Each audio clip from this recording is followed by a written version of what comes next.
Hi everybody, this is SAAD. I posted a clip a few minutes ago, but things move very quickly in God world. In checking my emails, I've received quite a few messages from professors just this afternoon, either sharing with me some lunacy they're facing or thanking me for the courage that I exhibit in fighting this, or pointing me to some new lunacy that they came across. I'll just share a few with you right here. This is part of a message that I just received. I just wanted to let you know that I appreciate public figures such as yourself who are willing to stick their necks out to challenge the madness that hasn't only taken over the universities, but the culture at large. Sigh. It really takes a level of courage that I'm afraid most of us who agree with you don't have. This is from a professor. Another professor wrote to me to share his trials and tribulations at his university. Then he, as often happens, asked to be anonymous, or said that he would be anonymous in his interventions, to which I advised him that this anonymity is part of the problem, and he understood that this was a problem and that he would look into it. So again, the problem persists because too few people either have the courage, the desire, the testicular fortitude to stand up and fight against this lunacy. And as long as it is left to very few people to do it, then the tsunami of lunacy will continue to advance. In any case, I received another message a few minutes ago, I think it was about an hour and some ago, from a female professor, and I'm mentioning her sex, assuming, of course, she self-identifies as female, because we know, that this whole biology stuff is antiquated. No serious biologist believes in this whole male-female thing anymore. She wanted me to go over an article that was written, I guess, as an opinion piece in the New York Times, because she was deeply, well, to use her words, I think she said she found it astounding. And I don't think she meant it in the good sense of the term. And I read it, and well, to me, it's not too surprising since that's the lunacy that I've been fighting. But I'm going to read you the whole opinion piece, and it will be interspersed with my commentary because it is simply extraordinary. Here we go. This was published today, August 24th, by George Yancey, a professor of philosophy at Emory University. And it's an opinion piece in the New York Times, of course. It's hashtag I am sexist. Okay. You ready? Here we go. Men, listen up.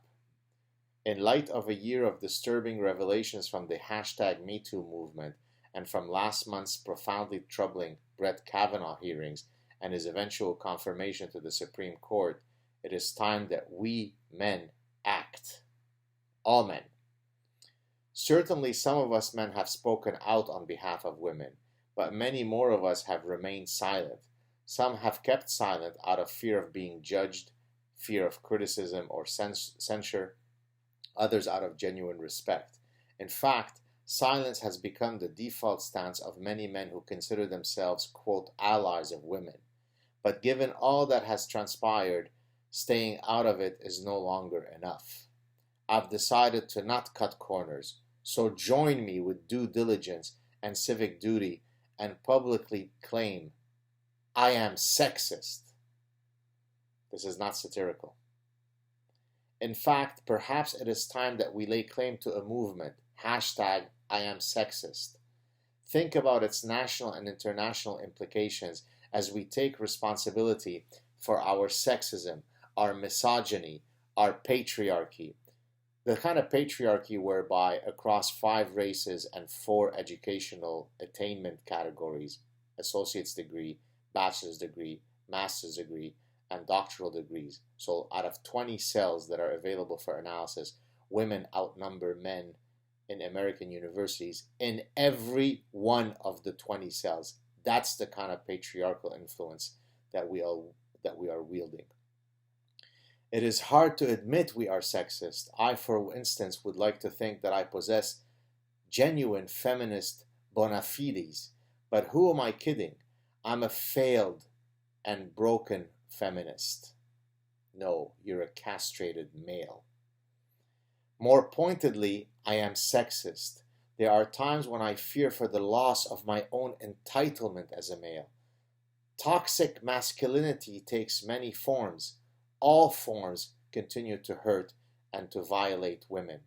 Any of you who wish to know more about my thoughts on toxic masculinity, go to my Psychology Today column and read my article there, which was read by many, many people. For example, before I got married, I insisted that my wife take my last name. After all, she was to become my wife, so why not take my name and become part of me? She refused.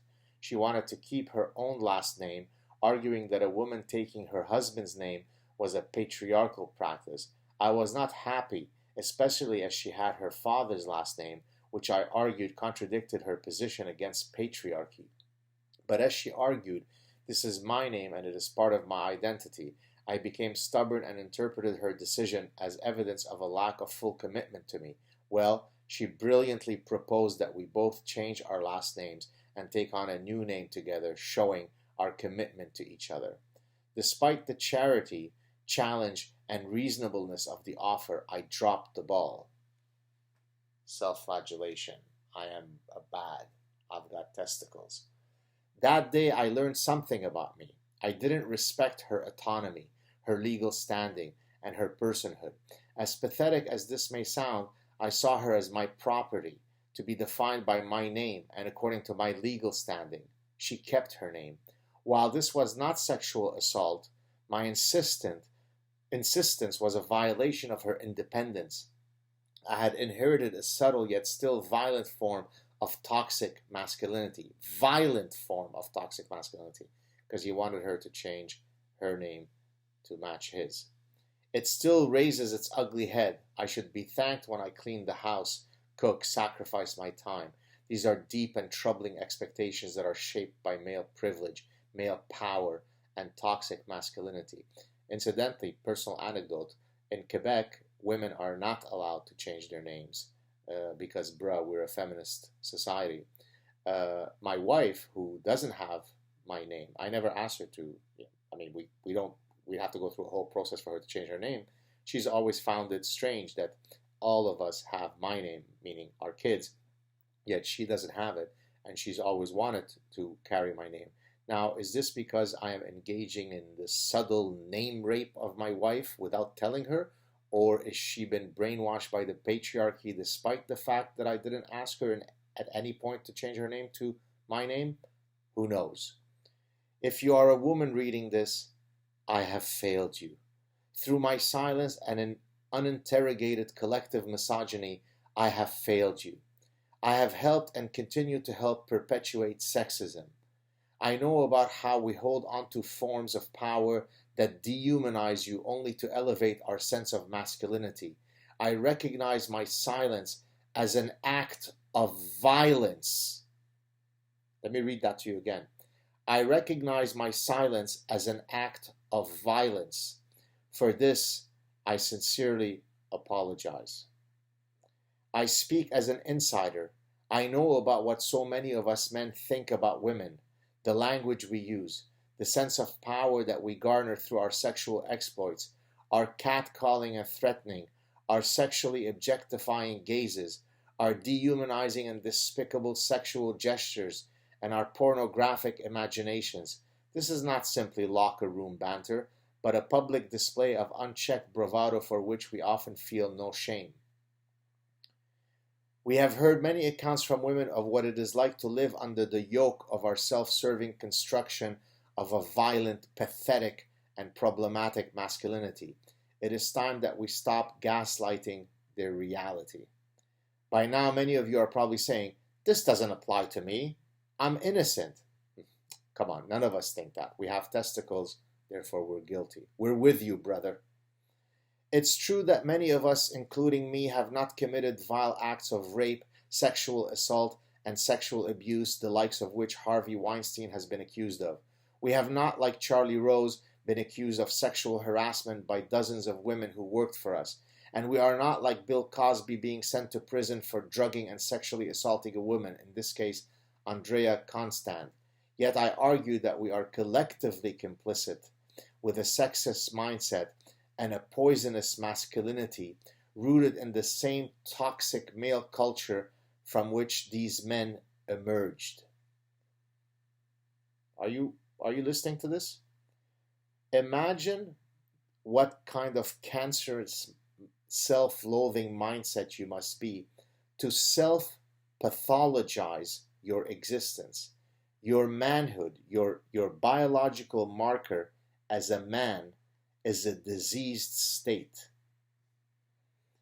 I'm issuing a clarion call against our claims of sexist innocence. I'm calling our innocence, quote, innocence, what it is, bullshit. As Bell Hooks writes in The Will to Change Men, Masculinity, and Love, men unconsciously, quote, engage in patriarchal thinking which condones rape even though they may never enact it. This is a patriarchal truism that most people in our society want to deny, close quotes.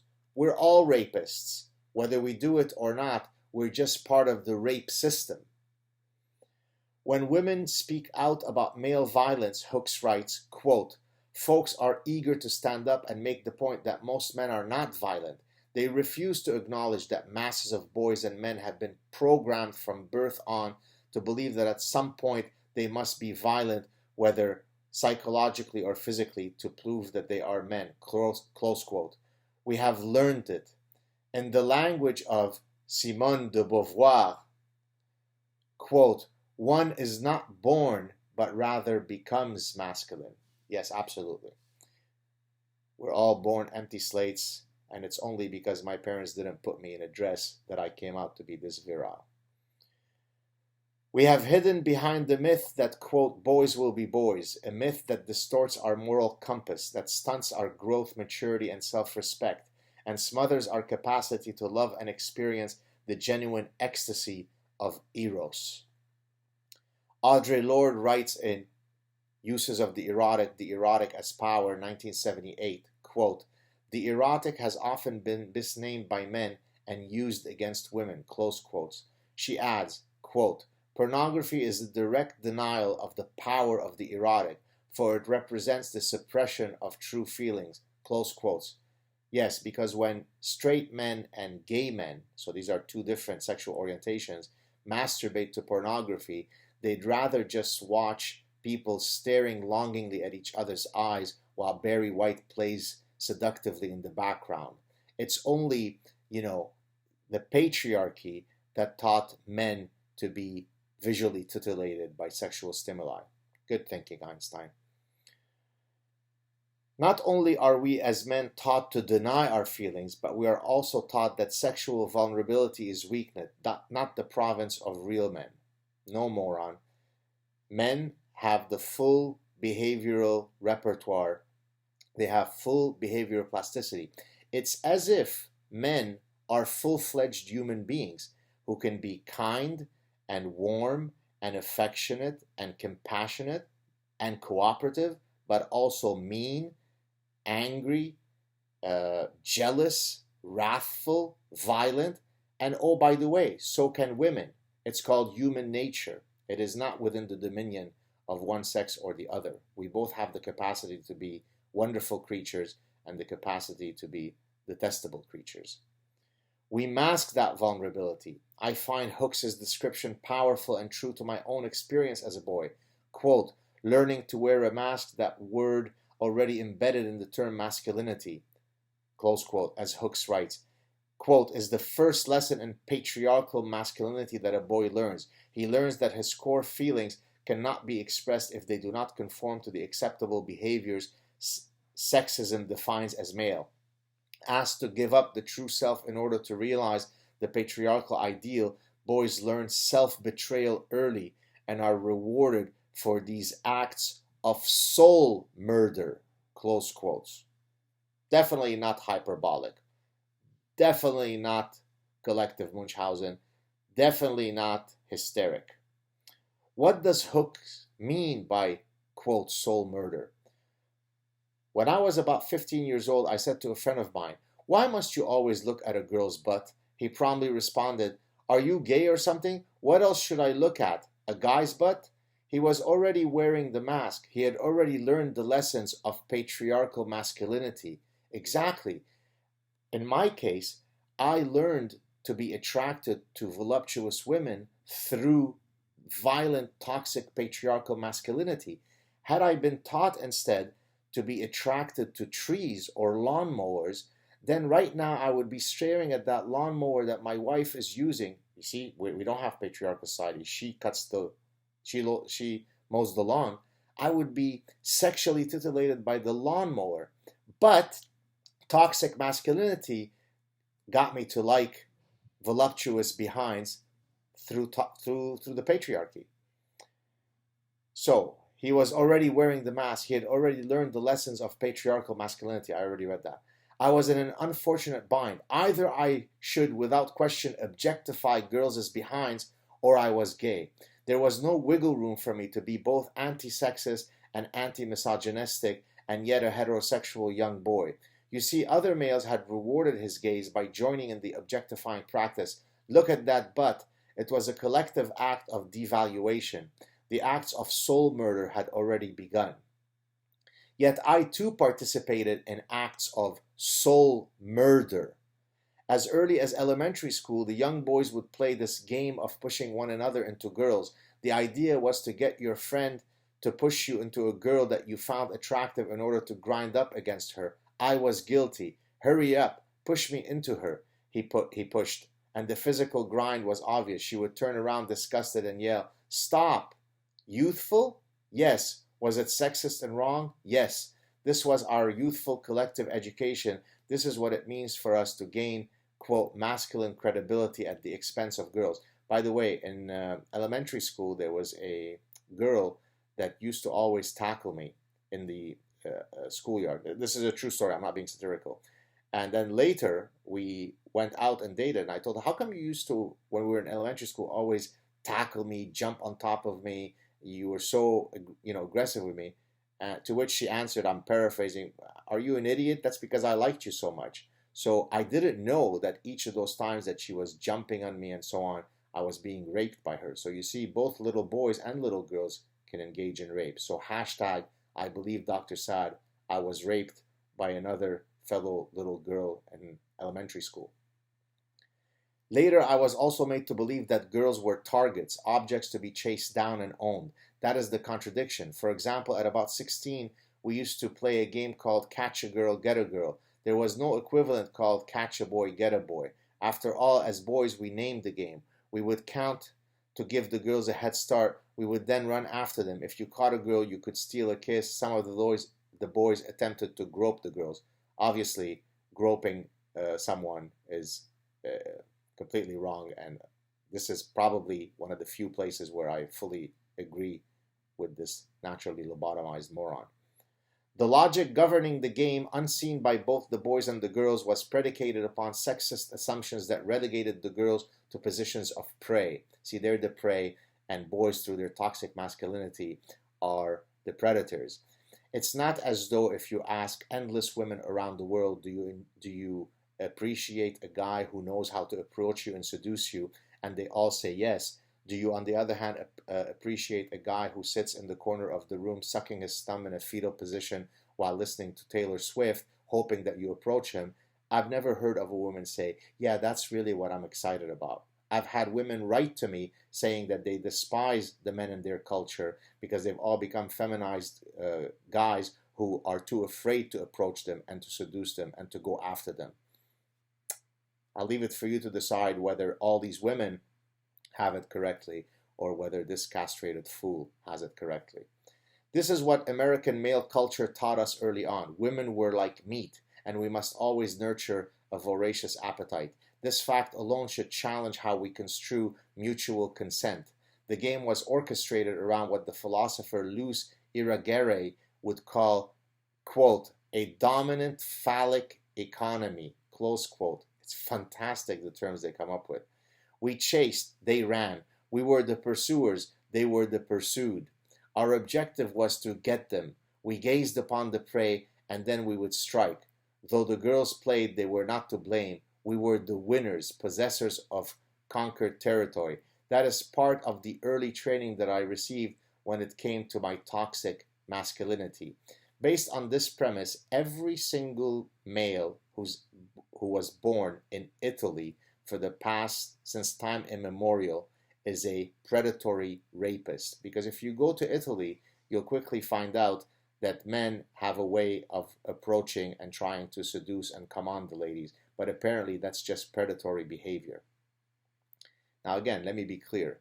Approaching someone, making them feel threatened, harassing them, groping them, that's out of bounds. But there are natural dynamics that both men and women expect of one another. One of which is that on average, women do appreciate a man who is not tepid in his approach. They do appreciate a man who is confident, who will pursue them within the bounds of proper behavior. Very few women, as I said earlier, love a guy who sits in a corner crying while eating ice cream and thinking about the girl who left him when he was 12. What a moron. Looking back, I wish that I could speak face to face to that younger self and undo the soul murder. Yet I'm not beyond redemption. That young boy is still learning from the older me. I have tremendous love to give him, a demanding love that he learned to undo the toxicity of male masculinity. Wow, it is literally pathological. Masculinity is a disease, is a disorder. This is why Donald Trump Jr. got it all wrong when he was asked which of his children he is most concerned for, and he answered, quote, "Right now I'd say my sons," close quote. This is pure obfuscation, a substitution of fictions for facts, and a form of dangerous denial regarding the reality that his daughters may one day face. With that statement, he lied to his daughters. Trump Jr. should get his priorities straight. In a male-dominated and sexist, toxic world, come visit the Middle East, sonny boy. A world where his own father grabs women's genitalia and kisses them without their permission, it is our daughters who should concern us as targets of sexual violence.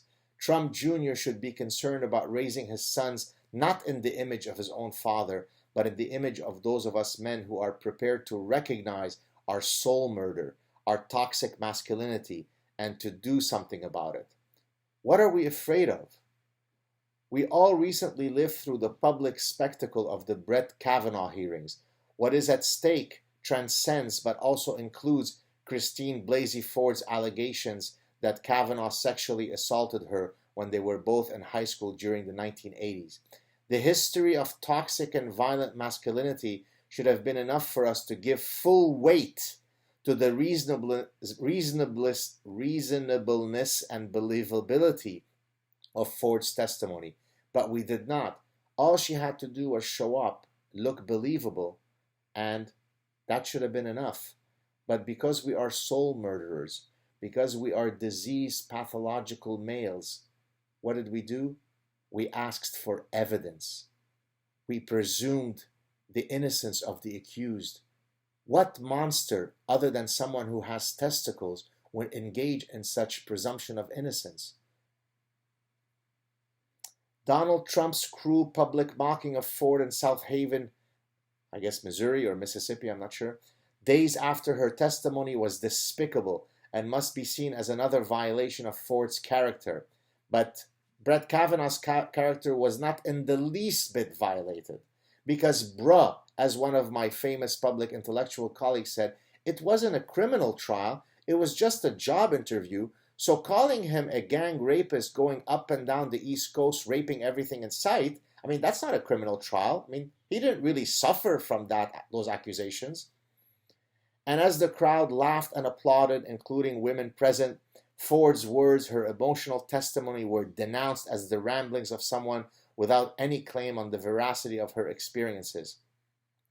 To add insult to injury, Sarah Huckabee Sanders' defense that Trump was just stating the facts is both a blatant lie and a further act of cruelty, a denial of Ford's pain and denial of the collective suffering of women more generally from acts of sexual violence. No, I am fully aware of the grotesque number of women who are sexually violated around the world, and I comment on those realities on endless occasions, not thinking that we should put away Brett Kavanaugh in a cell and do away with him because someone said that 36 years ago, somewhere, at some point, she was abused by him, but there is zero corroborating evidence in support of that, doesn't mean that we are collectively condoning mass sexual violence against women.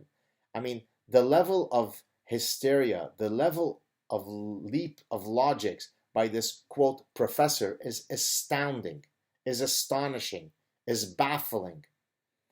I can imagine being passionate about defending myself if put in Kavanaugh's position. Oh my God, how charitable of you. Kavanaugh, however, unabashedly reinforced white male machismo. You see, the way Kavanaugh reacted with his righteous indignation is specific to white male machismo.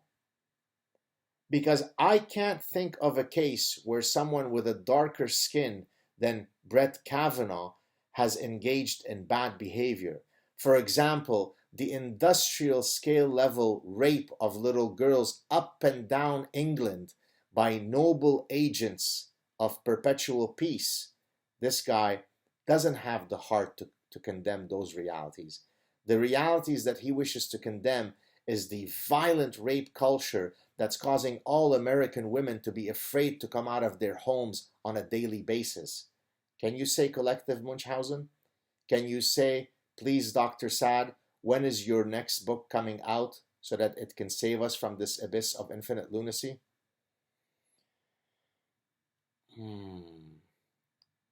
So Kavanaugh, however, unabashedly reinforced white male machismo and aggressiveness, such that even if one thinks that he is innocent of what Ford accused him of, he put on full display the performance of a cantankerous white male. Remember, he is angry, it's related to his skin color, a cantankerous white male who is recklessly determined to seek revenge against those he claimed were out to get him. The history of male violence against women speaks to Ford's pain and suffering. The statistics regarding sexual assault are telling. 1 in 5 women are raped at some point in their lives. 90% of rape victims are female. In the United States, 1 in 3 women experience some form of contact sexual violence in their lifetime. Roughly half of female victims of rape reported being raped by an intimate partner and 40% by an acquaintance. In 8 out of the 10 cases of rape, the victim knew the perpetrator. We can no longer deny this reality. Okay? I know that if you are a woman, you don't really need me as a man saying to you that you are not paranoid when it comes to male violence, sexual and otherwise. I mean, how dare he speak about this issue as a man? Shut up, man. Know your place. I speak not for you, but with you.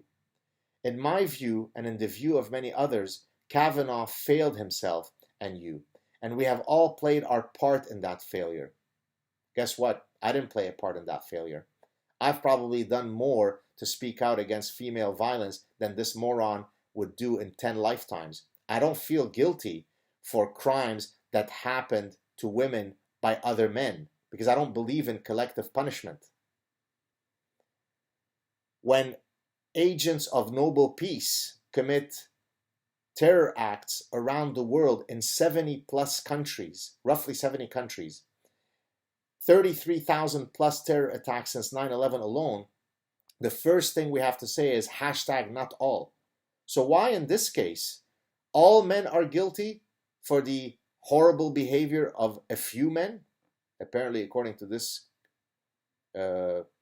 moron, yes. So I speak not for you, in my view, and okay. And we have all failed. We have all played our part in that failure. I don't want to fail women anymore. Since the world is watching, we as men need to join in the dialogue in ways that we have failed to in the past. We need to admit our roles in the larger problem of male violence against women. We need to tell the truth about ourselves. Look, there's horrible treatment of all sorts of groups around the world. And anytime there is injustices that take place, any moral person, to the extent that they can wield any influence on the matter, should try to contribute. No one contests that countless women have been institutionally mistreated throughout history. No one contests the fact that sexual violence is a deeply serious problem.